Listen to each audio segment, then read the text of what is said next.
But the most exciting part of PreSonus, of course, is the notation software. I'm not sure everyone at PreSonus would agree with me there, but I certainly do.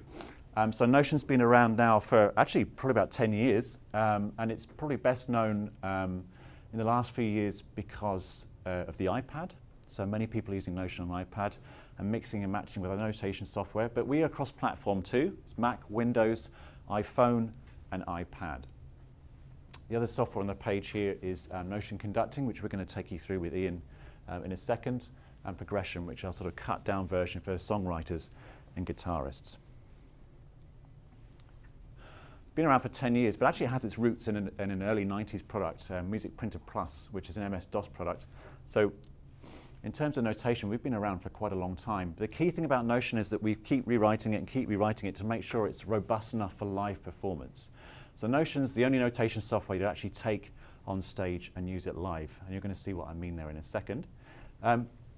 People have heard about Notion through its acquisition by PreSonus, but Apple have used this in various promotion campaigns, most notably the Jorves global ad, which had Esa-Pekka Salonen composing using Notion, driving around the streets of London and New York.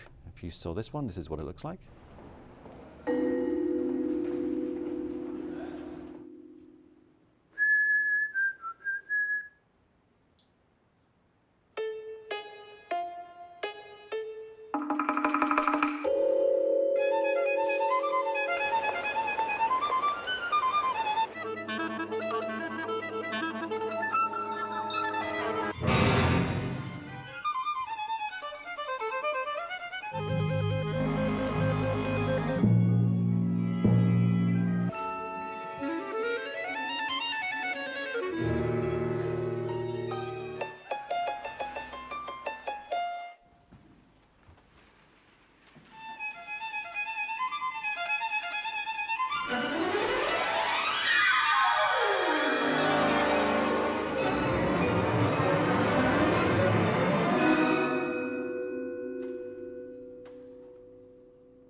So that was shown in the middle of the Emmys, in the middle of Britain's Got Talent final, the big shows. Yeah, it's really only Apple that's going to make contemporary classical music cool, and they did a pretty good job there. And Esa-Pekka is this rock star composer, conductor, and genuinely uses Notion on iPad to get his ideas down and get composing. So Apple have used Notion in a number of their campaigns, and we've got a number of notable users around the world. All kinds of people, from school pupils up to DJs, beatboxers, film composers, people at conservatoires. It's not just an education product, there's professional guys out there using it. So why Notion? It's easy to use. It's got the best sounds out of the box of any notation product. I might be a bit biased there, but you can see what you think. You can use it as a live instrument. As you saw in that film there, you can compose anywhere. I can pull out a part on my iPhone if I'm driving home, if someone needs something transposed really quick. Everything I do there is being synced up with iCloud or Dropbox, and it's waiting for me on my desktop computer when I get home. This sort of synced up modern workflow way of working is only really possible with Notion in this way. We have handwriting recognition built in, which I'll take you through, and we have very tight integration with the Studio One product that I showed you a little bit earlier. It's the great thing about PreSonus that we're trying to make all these things work together as an ecosystem. So we've got this integration with the rest of the product line. It's a modern product, modern code, but it's quite mature, so we've got very deep features. It's a one-off purchase, it's not a subscription. We also have specific solutions not just for schools and school networks, but also for instrumental teaching services as well. So you're able to equip your teachers who are all out there in the field with notation and recording software on every computer. And we don't charge for our tech support or maintenance updates, they come through free of charge. So let's just jump in and see what Notion's all about. So I'm going to open it up from scratch, and you can do this too. You can get a demo version of Notion from PreSonus.com, and all we're going to do is just grab a demo file. Apologies to those that have seen this a few times over the last couple of days, but you're going to see it again. I'm going to pick a demo file here, and this will just give you a flavour of the sounds. We recorded the London Symphony Orchestra as our samples library at Abbey Road, and also recorded their Steinway piano too. So we've got some great samples in here. What I'm going to do is straight away just click this conductor guy at the top. I've got a MIDI keyboard attached, And rather than just hit play, I can now tap the tempo.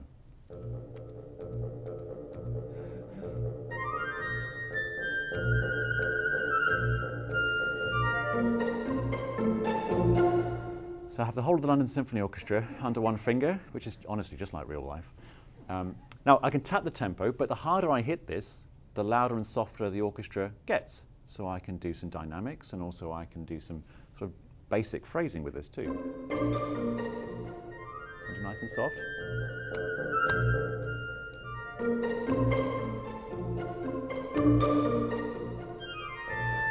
When I get to a tempo I like, I can just set it going, different key. So I don't have to tap my way through the nutcracker if I don't want to. It's a bit slow, so I can just jump up. And any time I can jump in and ruin it.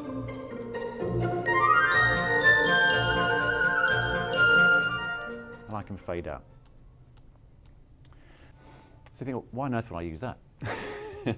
So there's a great number of uses, especially in schools, that you can use this for. I mean, Notion comes with about 200 public domain scores, so that you can actually play around and teach genres and have the kids actually tapping through. And if they don't read notation, they can be using basic sort of rhythm skills and learning the pieces. You can use it as an accompaniment tool, accompanying the trumpeter in the Haydn trumpet concerto. It also comes with a lot of choral piece as well. So we have all of Handel's Messiah that comes shipped with Notion 6. So you get in front of your choir, and every rehearsal you can now afford to have the London Symphony Orchestra rehearsing with you. And all you do is just play it with one finger. Rather than sort of trying to play the piano and kind of conduct over the top, now you can just set this going or use one finger to control the orchestra underneath you. And we have a number of schools use it, like the school show or the school Christmas show or the musical or something. Maybe just to fill in the parts they haven't got in the school pit band, because you can just tuck the speakers away amongst a group of instrumentalists and just play with them, because you will follow the MD. We've also taken a great deal of care to record good guitar and drum sounds. So I'm just going to pull open a different score. I'm just using the demo scores just so you know that I'm not sort of cheating. This is sort of out the box kind of sounds, and you can do this too with a demo version. So the same one here. And some really nice guitars and drums.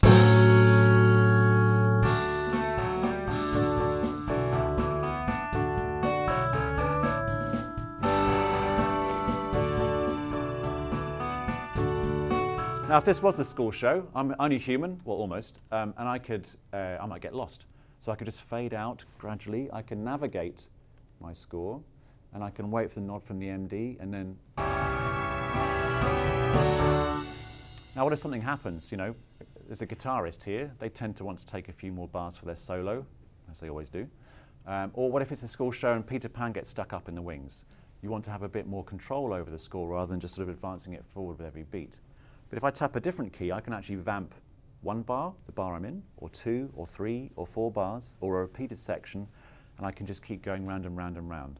So I can just be tapping along, and then I'll have to vamp suddenly. Here we go.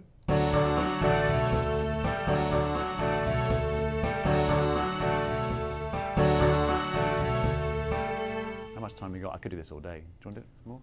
No? So I can actually do this in real time. So I've got absolute control over the live performance at my fingertips. Now, that's all live, and that's fantastic, and people have used this professionally as well. Meatloaf used this on tour, and so we had this live at the Albert Hall, which was fantastic, because for them it meant that they didn't have to sync to a synth string track every single night at the same tempo. Everywhere they went, they had to sync to this tempo every night. They switched to Notion, and that meant they could push the tempo one night, sit back on another night, give the guitarist another 8-bar solo, all live, depending on how they feel in that live environment. So that's really a cool thing. Now, Notion has unfortunately remembered all my tempo changes there, and I could burn this performance now to an MP3 or a WAV file. So especially for students submitting their compositions, rather than just hitting play and burning to CD, they can now submit their performance. So they have much more ownership over how the thing sounds and plays back. They can perform it, get it to how they want it, and then burn that performance as an audio file. And in the same way, you might want to share your tempos of Messiah with your choir. This is what I'm going to do in this spot. I'm going to slow down here, speed up there, do what you want in Notion, burn that audio performance, and then you can share it with your choir really easily. So that's some of the live playback things. I'm going to just jump into very briefly Some note entry things, because Notion for me is always about removing barriers, especially for particular types of students getting into notation software. So it's a little bit cramped on this screen and this resolution in here, but there's plenty of room on my lovely Retina Mac or my high DPI Windows machine. It's just a bit cramped on this projector. But I can select the instruments I want to have here, and this will just load up whatever instruments I have behind it. So I can click piano, drums, guitar, etc. You can change the order, change the transposition, do all the things you'd expect to do. And this is a very clean, inviting window. There's not loads of buttons. There's not ribbon toolbars or anything. I'm not going to mention any names. But there's sort of nothing to get in your way of putting notes on the screen. And that's great for a student, because they come along and think, OK, great, I don't have to go into a certain mode to write anything. I can go, I've got a mouse. This looks like a rhythmic duration.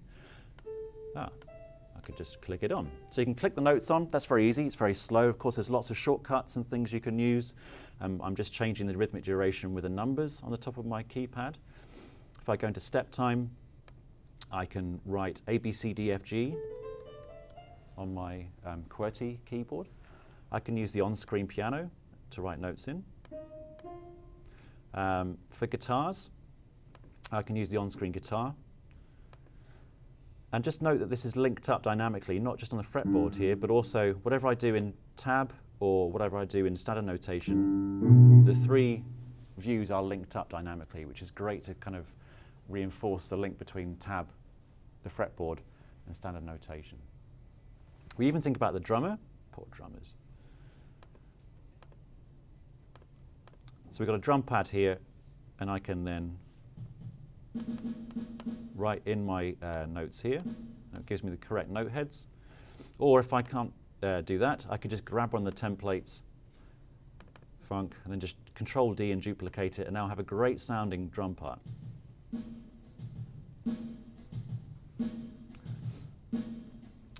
You go into the mixer, you've got all kinds of simulators for the guitar, for the amplifier, and reverb and effects and stuff.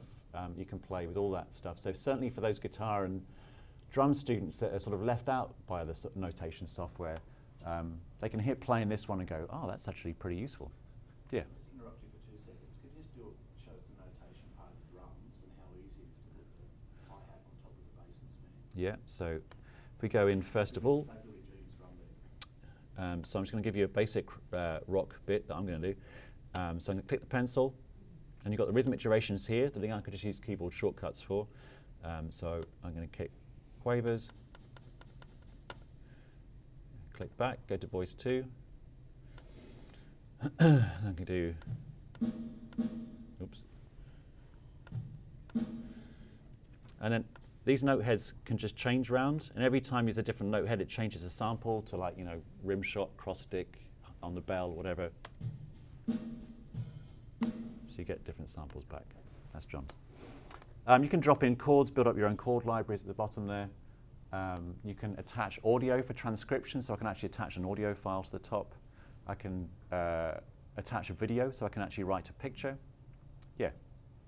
Sorry, is this all available on the app or not? This is Windows and Mac, what I'm showing you now. I'm just about to make the jump to the iPad version. Okay. Yeah, and I'll tell you there. Yeah, so you can write a picture, you can add the video, write a video, because Finale's just taken their video window out, whereas we have ours in Windows and Mac. You can write a picture. There's loads of great ways of getting notes in. The other thing, as I'm going to jump to iPad now, is you can use handwriting recognition. So I can click the pencil here. Now, I can't really do it very well on Mac, but just rest assured it's in Mac and Windows. So if you have a Windows tablet or Windows Surface, you can write in. Now, Mac don't have a touchscreen yet on their Macs. I don't think they're going to either. So I'm just going to jump over to my iPad, and I can show you the handwriting recognition here. So this is the iPad version. So most of the things you can do, what I've just shown you, is in here. Apart from the live playback, you can't do the live playback in the iPad version. And there's a lot of the deep audio stuff you can't do in the iPad as well. But you can, anything you can do in desktop, you can bring over to the iPad, but they are standalone apps, so you don't need one to make the other work. So I've got my pen selected. So I'm just going to zoom in, and I can rest my palm on the iPad screen because it has palm rejection, and I can just get writing on here. So I can write, and after I've stopped writing for a little while, it just turns into digital notation. If something goes wrong, I can just scribble over the notehead, which feels really quite therapeutic, and then over it goes. I can write accents. You can change the time signature. You can write slurs. So you just write generally into the app. Now, the handwriting recognition is kind of a cool thing, you know, of the age of notation software, but you know, there's a reason we invented notation software, because actually this is pretty slow for writing in. You know, when you can really get going with shortcuts and the MIDI keyboard, that's pretty a fast way of getting in. You're using both hands. I mean, there is something very nice about focusing your attention to the end of the pencil, and you're really thinking about what notes and what articulations to add. So there's a benefit to that, definitely, for pupils. But we wanted to go one step further and make it properly useful. So we can bring up this optional handwriting window at the bottom, you can see here.